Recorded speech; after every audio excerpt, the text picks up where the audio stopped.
confirm verbally that we're going live. I'll then start the webinar and then text into the chat box that we've gone live.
Okay, it's 1 o'clock now, so I'm just starting the webinar.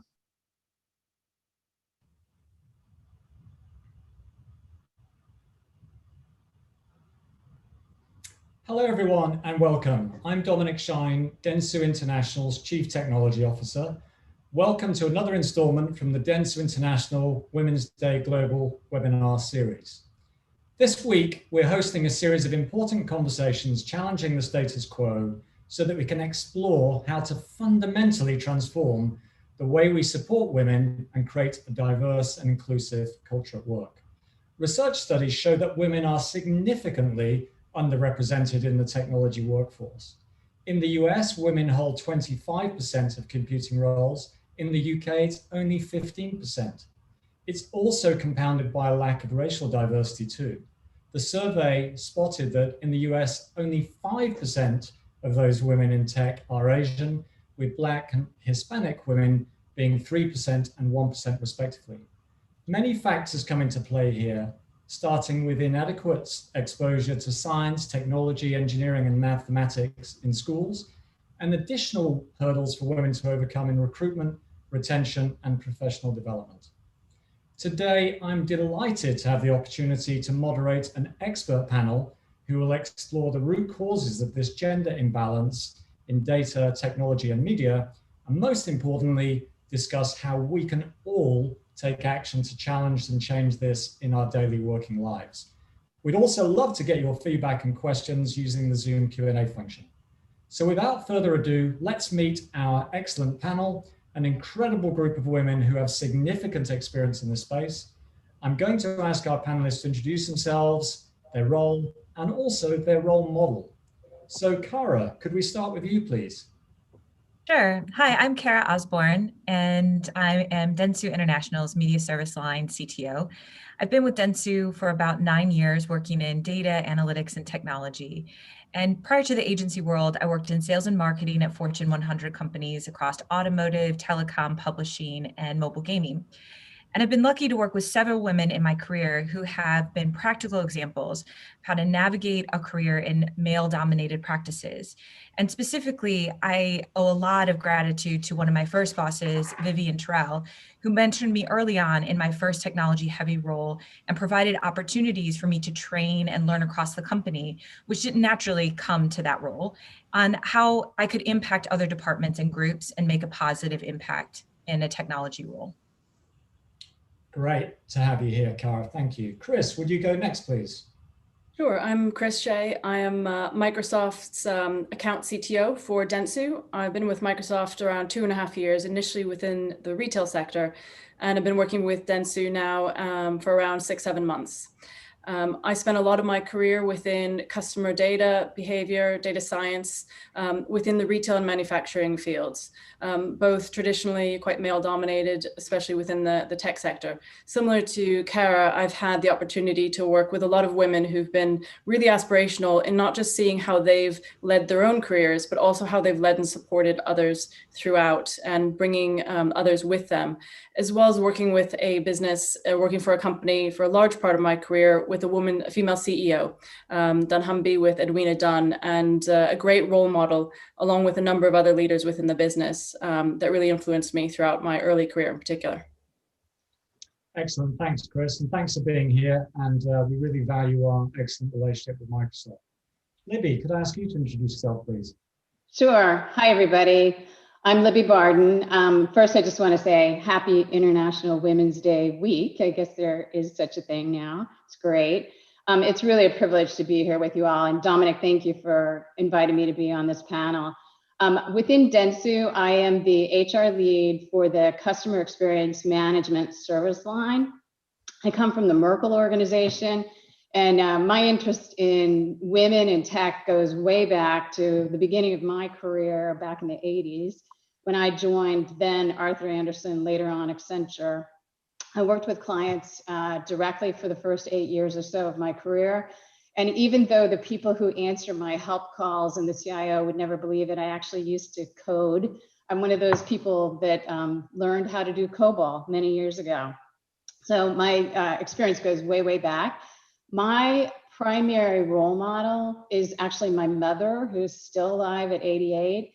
And in her mid-30s, went to law school. She taught me that I could do anything that my 5 brothers could do. And she just kept pounding it into my head, and somehow I believed her. So here we are.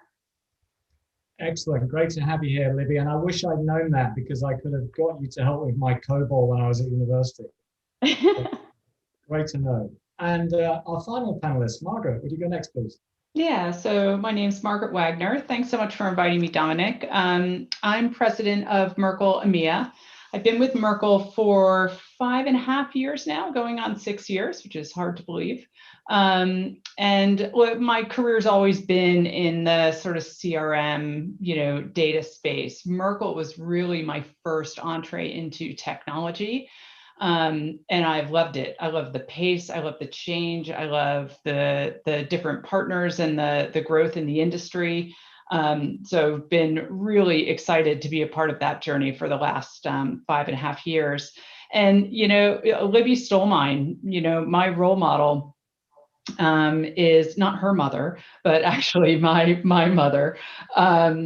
She was of the same ilk, right? Which is you can do anything. And, she was this incredibly vibrant and gregarious woman, did not go to college because women in, the 30s didn't go to college, and was probably one of the most learned women I knew, and was constantly breaking barriers, including being the first female select woman, which is mayor in the state of Connecticut, and something she was really proud of. So I've always admired women who have really sort of paved the way for the rest of us. And it made me think about Kamala Harris, who, not only female, but being the first female Black vice president of the US, I think is so inspiring and is such a great light for women today. So I think those are the 2 women that I think of most right now when I think about women I admire. Excellent. Thank you, Margaret. And thanks to all of you. What a great panel and what a great set of role models. Okay, so let's get into it. So first question, I'm going to aim this at Kara and Chris. You've both had successful technology careers. And what I'd like to know about is, looking back on your roles so far, have there been any defining moments where it's propelled you forward or blocked you, held you back on your path to become senior technology leaders? And maybe, Kara, you would like to start? Sure. My time on a large global automotive media account about 10 years ago was absolutely pivotal in my technology career. There was no one else to fix the challenges we were having, and I had a variety of experience, not technology specific focus, but solutions, data, and analytics focused. And So I didn't have the exact skill set that one would think you would need in order to solve the problem, but we were having challenges landing technology for this client. And I could clearly see the need and a solution to fix it. And because I had such conviction about that solution, it pushed me to advocate the senior leadership team in a way that I hadn't up to at that point in my career. And I received their support to put that solution together. I was given the freedom to build out a team. And over a 2-year time period, my team and I were able to deliver a solution that is partially still in use today. And I think that success was so fundamental for me because it gave me confidence that I could create a technology solution, that I did have the variety of skill sets and experience that could come together and deliver value for a client. And it helped me understand how much I truly enjoy creating product and technology solutions. And it really has led me toward a technology-focused career ever since. That's excellent. And we see that every day in all the great work you're doing at Dentsu. So thanks for sharing that. And Chris, what about you, please? So I'd say I had the opportunity quite early in my career to work abroad and lead a client engagement in what was a very lean in-market model. So there were 2 of us in market, and we had a core kind of virtual team based back in the UK. And having that responsibility along with that core team supporting really gave me the confidence to move out of my comfort zone. It also led to me discovering what I love most about my job and what I've gotten a lot out of in terms of my career, which is around understanding the nuances of businesses and cultures and driving change and outcomes through that understanding. But that confidence to be out of your comfort zone can come from anywhere. It can come from your colleagues, from family, friends, the business culture itself. And I find that having consciously looked for that source and then cultivated it throughout my career has made a massive difference.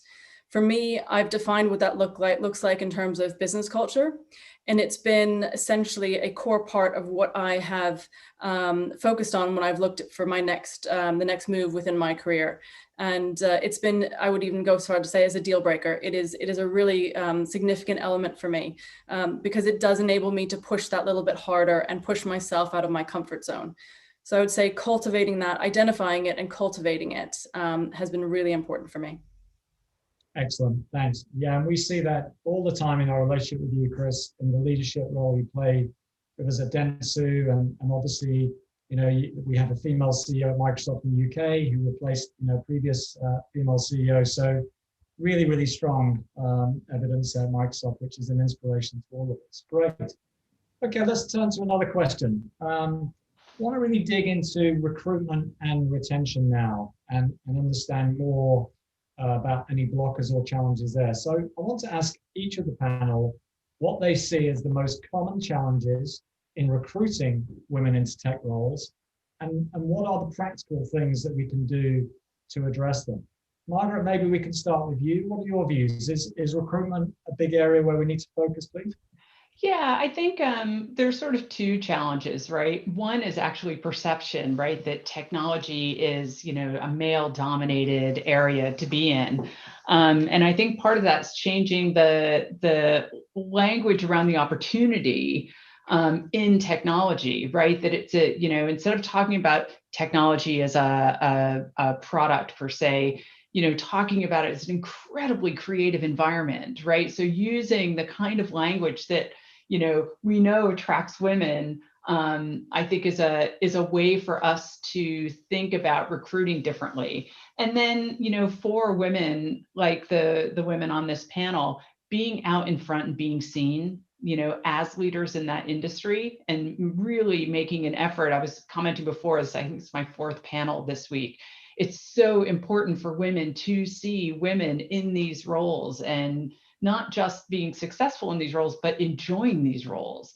I think that's a really, really important component. But, look, it's language, right? Let's talk about the creativity. Let's talk about the growth. Let's talk about, the expansion of ideas. Those are the kinds of things that I think would draw more women into the space.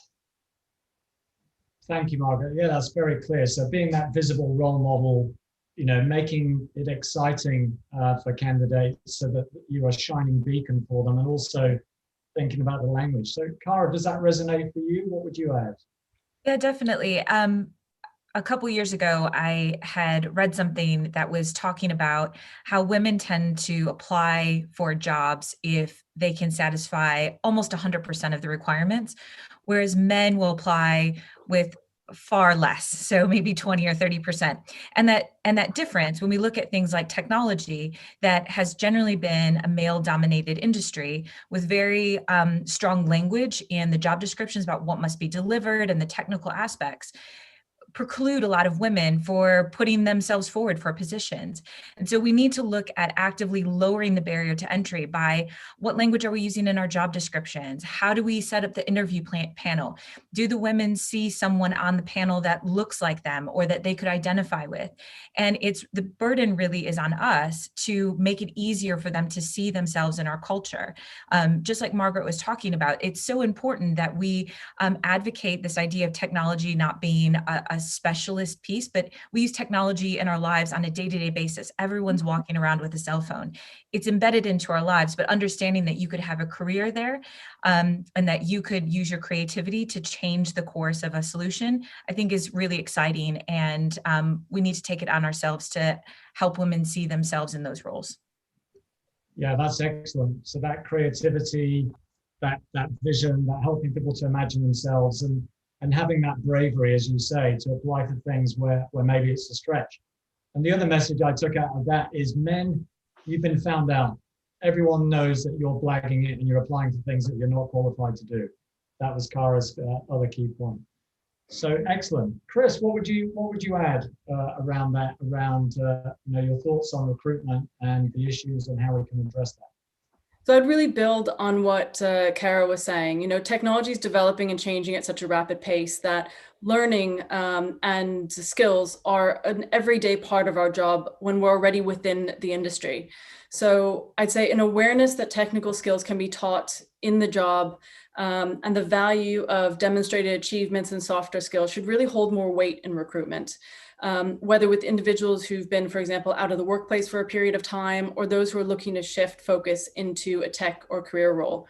I feel there's an over-reliance on specific tech skills in job descriptions. And yes, there are some roles that do require that level of specificity, but businesses risk missing out on some great talent by not necessarily really addressing what the role needs in terms of those softer skills and the experience outside of the technical, solutions, et cetera, that are often, a laundry list almost on some of the job descriptions and can put off people, especially as Kara said, a lot of women will be reluctant to apply unless they actually feel they meet, 100% of those requirements. Yeah, I think that is absolutely right. And if I can comment from my point of view, obviously there is a big technical component to technology, but absolutely, as Chris is saying, where things go right or they go wrong is where, there are good human relationships between stakeholders and the tech team, where there's good collaboration. And those, for me, are even more important than the technology. I've seen lots of good technology delivery fail because those things are not there. And I do feel that women can bring a lot to that, exactly as Chris is saying. I'm going to turn on to retention now, but Libby, you've overseen a lot of very major recruitment activities. So before we talk about retention, anything to add from your perspective around recruitment, please? Well, it's interesting. I think everything that we've heard is true. I do believe that, especially what you just said, Dominic, is true. And that is that technology is really about logic and communication. It's about being able to translate a business need into commands that tell a system what to do. And so I think that often women will kind of take themselves out when they should actually see that they're very much in the right scope of skills that are needed for what we do. If I think about, again, I may be an odd example since I'm in HR now, and people think of that as something that's soft, and believe me, it's not at all either. But if I look back at my background, my undergrad was around communications and TV production journalism. And then I couldn't get a job that paid me more than basically minimum wage. So I ended up going back and getting an MBA. And during that MBA, I focused on IT. But I focused on it because there was a professor who basically said, "You're one of the most logical people I've met. you need to actually focus over here. This is the right kind of skill set for this. So again, I think the point is it's about logic. And so that's an important thing to recognize when it comes to recruiting. Great point as well, absolutely. And maybe I could stick with you, Libby, for our next question. We talk now more about retention. So once we've done that great work and we've got more women in the organization, how do we keep them motivated and excited? How do we retain them? Yeah, well, there are a lot of things I want to talk about on this topic, but I'll start and you can come back to me again if there's not enough comment here. But I think one of the most important things really is that, and I know this is true of people, so I don't mean to generalize about just women, but I think we see it more with women because so often much of what happens around family is focused on us. So the whole concept of not taking yourself out of the game, to Sheryl Sandberg's, lean in concept is what I think is important. So we see an awful lot of women take themselves out of the game in anticipation of what they want to be able to do around raising a family. And I think we as an organization have to get much smarter about how to ensure women see other women who are in the midst of that, along with help from their partners, whether they're male or female, getting through it and staying in the workforce while they're doing it. And that means we have to accommodate. So I think that's a really important retention challenge. And then let's hear from the others. But if they run out of things to say, I've got all sorts of things to say about data on this too, Dominic. Yeah, perfect. And we're already, by the way, we're getting some good questions. I'd just say we've got almost 200 people with us today. So thanks for joining. If you do have questions, please do chat them and we'll look to address them. So yeah, Margaret, let's continue on the points made by Libby. What would you say around retention? What's the secret sauce there? Yeah, I mean, look, it's about having, the right programs for everyone, not just for women, right? That support individuals, work-life balance, right? So, we've just initiated a program for new mothers, right, which gives them more time off. It gets them back full time. Those are the things that we really do need to be looking at to try and do. But look, it's still the hard conversations, right? It's still the gender equality. It's the pay scale imbalances. Those are all things that need to be brought forward and have to be addressed. And while they can't all get fixed immediately, people have to know that you're having the discussion. I think that's a big part of retention, right? If people don't believe that the conversations are happening, they'll have a certain level of patience with the time it takes to make those changes. But you really need to let the teams know that these conversations are happening, right? So whether that's for women, whether that's BAME, it doesn't matter. The door has to be open. And the transparency about where you are and where you want to get to has to be there. So, I mean, we benchmark ourselves. We talk about it in our all hands. Came up again yesterday on one of the panels. It's not enough, to just be talking about it. People have to see that you're trying and that you're making progress. So I think for me, that's the biggest part. If people don't think you have their back, they're going to go, right? That's just how that works. That's clear. That's clear. Thank you. Cara, what would you add? Yeah, I would completely agree with what Margaret just said. And you have to have the conversations. So it's not just about getting someone in the door, settled into the team, but they need to be able to see a career path. How do they grow their skills? How are life events, as Libby was saying, how are life events treated? Do they feel dinged? And the only way that you can do that is having honest conversations. So we have to talk about the challenges. We spend quite a bit of time as a leadership team talking about how do we promote women, how do we bring them in the door and promote them. And then we talk about that as a wider group. And I think doing that makes a massive difference. So because we've made it a focus in the organization that I lead up now, about 50% of our workforce are women, but we've talked about it. We've made it a priority and they can see themselves progressing. And that ability to not only say, all right, I can see myself as part of the team, but I can see myself in that next level will make them want to stay. So I think it's really important that we have those conversations on an ongoing basis. Great. So lots of communication and that network effect and that virtuous circle of reinforcing it. Chris, maybe, I don't know, is there anything you can share from Microsoft who, have been real leaders in the whole diversity and inclusion agenda? Any particular top tips for retention of female talent that you'd like to share at this point? I would really emphasize Kara's point about making it a part of the conversation. And it's not just about one day, 1 week, or a month at different events. It's about making sure that there is that conversation and that it's talked about. Within Microsoft, we have an incredible amount of training that we have access to. And part of that is providing training for people to better understand different styles of work. What the allyship, culture, diversity, all of those elements, which I think are really important to have as part of the resources that we have. So it's not just the events, it's, it really starts to become embedded in the way we behave as employees to each other, and when we look outside the business as well to recruit. And that kind of becoming part of the culture is really important to make it very sustainable over the long term. Excellent. So we've actually got quite a lot of questions on recruitment retention. So I'm actually going to take some of those now before we move on to the next topic.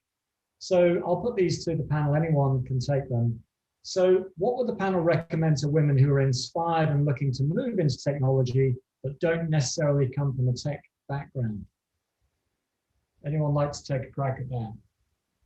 Well, I'll start us, Dominic, but I think that just understanding initially what kind of skills are sort of the skills of the day is an important thing, because you don't want to go in completely blind and like you haven't even bothered to research. But what I would say is don't be afraid of it either. Like, be willing to go and have the conversation about your interest and why you think, in fact, you have skills that could be appropriate in that area. So I would encourage it. And I think it's one of those areas too that, there's certain things that they're male dominated for a while and then they eventually become female dominated. And I don't think any of us understand exactly why that occurs, but it does. Like in medicine, there's certain types of medicine that have changed over the years. So I think this is an area that will change, because I do think it's very much an area that is about, logic and communication. Those are super key to what gets done. And so just don't be afraid. Talk to people. Find somebody who is in a tech space already and talk to them. Male, female, doesn't matter. Talk. Great. Don't be afraid. Make the leap. Yes. Thank you, Libby. Anyone else on the panel want to add to that in terms of how we encourage people to jump? I will, Dominic. I remember, when I was getting my first financial advisor, right, and sitting in a meeting with him and not understanding a word that he said, right, and getting to the end of the meeting going, okay, so I'm good, right, and then that happened a few times till finally said, wait a minute, like I need to know what this language is. And the person sitting across from me owes it to me to make sure I understand what they're actually saying. And I think that applies to, technology as an industry. I remember having this conversation and someone saying, well, look, every industry creates language to keep other people out, right? To make them the expert. And you have to realize so much of what we're doing, it's just a version of something else with a different set of words to be used. So don't be intimidated by the industry. I love what Kara said before about we're in technology. We're all on this call right now. We're all using our phones. We're all home networking. All of our technology, right? We know we live and we breathe this stuff. So yeah, do your homework, but don't be scared off about believing that you couldn't possibly know what these guys are talking about, because it's just the background to what you do every day. So, just be gentle with yourself. You're much smarter than you think you are, Great words of advice there. So just on a similar sort of track, but slightly different question, maybe Cara, I'll ask you to answer this one. How do we encourage more young girls, is the way it's expressed, to go into technology careers? Yeah, I think that applies to young women in general, and people of color, and diversity. And frankly, you build better products when you have a diverse team, and companies perform better. So I think part of it is, I think Margaret mentioned this earlier, it's about putting ourselves out there and having the conversation so people can see someone that either looks like them or they could imagine themselves being in that position. And so I think a lot of it is about advocacy. I believe Libby had said something about this earlier this week about bringing someone with you. Like, how can we bring women with us on the journey? But that starts at a really young age. And so when I think about my stepdaughter, who's 11, and she talks about, oh, I don't know about technology, but she's solution oriented. She's creative. She can see patterns. She has that logic that Libby was talking about. And so helping her see that, oh, I could do this. It's not just for the boys in my classroom, makes a really big difference, but it's conscious conversations. We can't just assume that they're going to see us as women in technology as a minority and say, yeah, I'm going to join. We have to have the conversations, just like we do with the women that we're encouraging within our teams. We have to have it with girls that could be, change the course of technology history. Yeah, excellent. Change the course of history. That's brilliant. I love that. So Chris, a quick question for you from the audience, and then we'll get back to the main questions. When you're hiring, what are the key soft skills that you look for? So I'd be looking for things like, it very much depends on the role, of course, but focusing on understanding how someone might have overcome barriers in the past, how they had demonstrated the experience of learning new skills and then applying them to the role. Perhaps looking at problem solving and collaboration, and how they've demonstrated leadership, not necessarily in a management role, but where they've been able to demonstrate those skills as well. So it's not necessarily limiting it to like I said before, the technology that is going to be relevant in this role, but how they've demonstrated the types of skills that I would be looking for them to be doing within the role in other ways, which really opens it up to different individuals. At a previous company I worked at, I was hiring for a team and looked at some very non-traditional backgrounds and ended up with one of the highest performing teams I've ever worked with. When I was at dunnhumby, and it was because of that, looking at those types of softer skills. Excellent, thank you. That's great advice. Okay, let's get back to some other questions. So, all change happens one person at a time, and Gandhi famously said, "You must be the change you want to see in the world." So, what do the panel think individuals can do to make the change happen? Libby, do you want to start? Thank you. Yeah, so to me, this is one of the most interesting questions. And I know that you should never generalize. I know you shouldn't, but I'm going to anyway. And I'm going to say that in my experience, I've seen that an awful lot of women are very, very careful about what they say and when they enter a conversation. And so I really believe that individuals, like as leaders, we need to encourage, particularly all people, but the people that we see on our teams often are women who kind of hesitate. So encourage them to be brave about saying what's on your mind and not kind of holding back, not waiting to be invited to the conversation. And in fact, there's one thing that I would very specifically say on this, and that is that somebody gave me this advice years ago, but he said, don't ask, can I ask a question? And so many of us do that. And we understand that we're just trying to be polite, kind of female to female. We understand what that code is. It's a way of saying, you stop talking now, I want to interrupt and say something. But instead, the point is, say it. You've already asked a question. By asking, can I ask a question? You've asked a question. So just be bold, jump in. And if we can kind of reprogram ourselves first and then help the other women that are on our teams to do the same thing, I think it'll make just a world of difference. So that's a very personal thing, but I think we all know what I'm talking about, and when you see it. And I think when you see it, you need to address it. Don't ask for permission, own it. That's right. Anyone else on the panel want to add to those comments?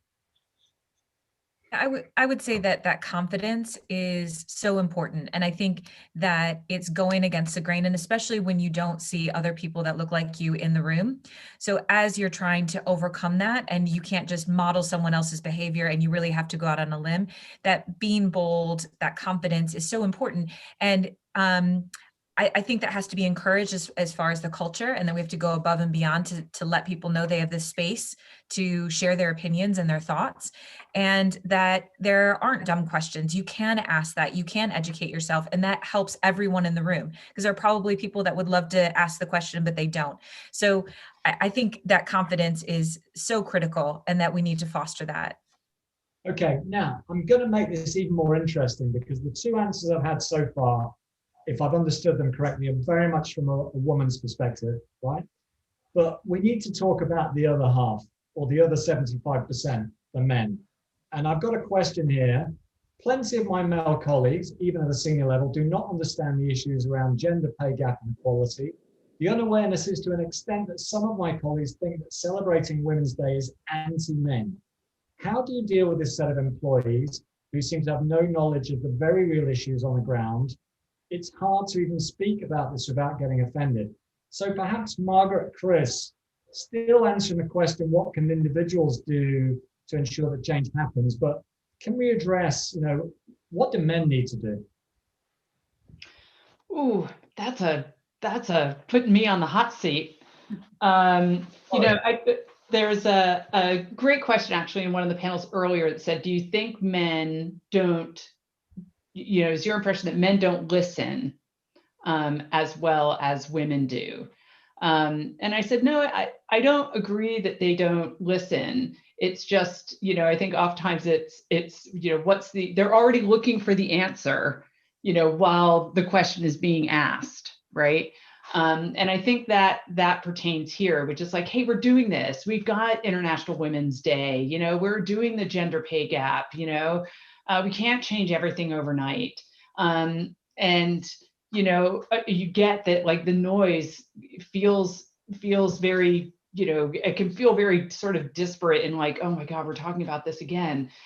And point of the matter is, yeah, we're talking about this again because it's not done yet. We're not done yet, right? We have to keep the conversation alive. So, I think if you have the impression that someone isn't listening or doesn't care, you just have to be not angry, but really clear and articulate on why it matters, right? Have the facts, right? So any meeting we go to, I will always reach out to Libby or to Jane Wright, who heads HR for us, and go, give me the numbers. I need the numbers, right? And we put the numbers up, right? So if men like to deal in facts and numbers, put the numbers up, right? All of these things are real. But the same thing is like, don't make them wrong either, right? We're on this journey together. And yeah, it didn't start in a place that was particularly fair, but we've got to bring everyone along with us. So know your stuff, have the data, and educate, right? Really educate. But don't get angry, don't make people wrong, keep that inside, because that's how you're going to bring more people along with you. Great advice. Thank you, Margaret. Chris? I was going to say very similarly, starting from a point of empathy as well, as opposed to combative. Yeah. If we want allies, we don't want to push people to become defensive. Most people aren't comfortable with change. And the reality is that this does mean change. So we want to be able to go with those facts and figures, with educating, awareness, realizing that we're trying to make the pie bigger. We're not trying to take part of the pie from men. We're looking to grow it, and bring women into it. And that point of empathy is more likely to bring people along and create allies out of the individuals that were described in the question. That's great. Thank you, Chris. I really like that. Libby. Dominic, can I'm sorry to butt in on this one, but I think it's such an important topic. And the whole idea that if International Women's Day is anti-men, I think is part of what the question was, and it's so not. It is so not. Like, we all need men to be involved in how we solve the conditions that are there, for women, for LGBTQ, for, I mean, all the different pillars of diversity. We need the men involved. And I think to the point that was just made by Chris, part of what I think we have to be careful of as females is that we don't make men the enemy, and that we use language. Like anytime you want to speak to somebody, you use language that they can understand. If you're going to speak to somebody who only speaks Italian, you're going to speak to them in Italian, right? And I think that part of what we need to do as leaders is understand our language needs to be factual and it needs to be drama-free. I know that women talking to women can at times get a little dramatic. So I think one of the just practical takeaways here is try to drop the drama, just stick with the facts. To what Margaret was saying, like have your facts, have your figures, go into the conversation. But men, I think, understand better. I have 5 brothers, so this was literally beaten into me early in life, but they like to know the facts and figures of anything. So have that, and they'll hear you better, and they'll become those allies because they'll understand what you're saying. But they're not wrong just because we think we're right. They're not. Yeah, great advice. Cara, anything you want to add? Any particular thoughts on what individuals can do, and particularly male technology leaders and teammates?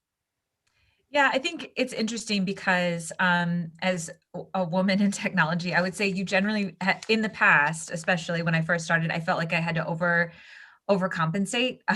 So you come extra prepared. So you're like, it goes back to that idea of you need to do 100% of the job description before you apply.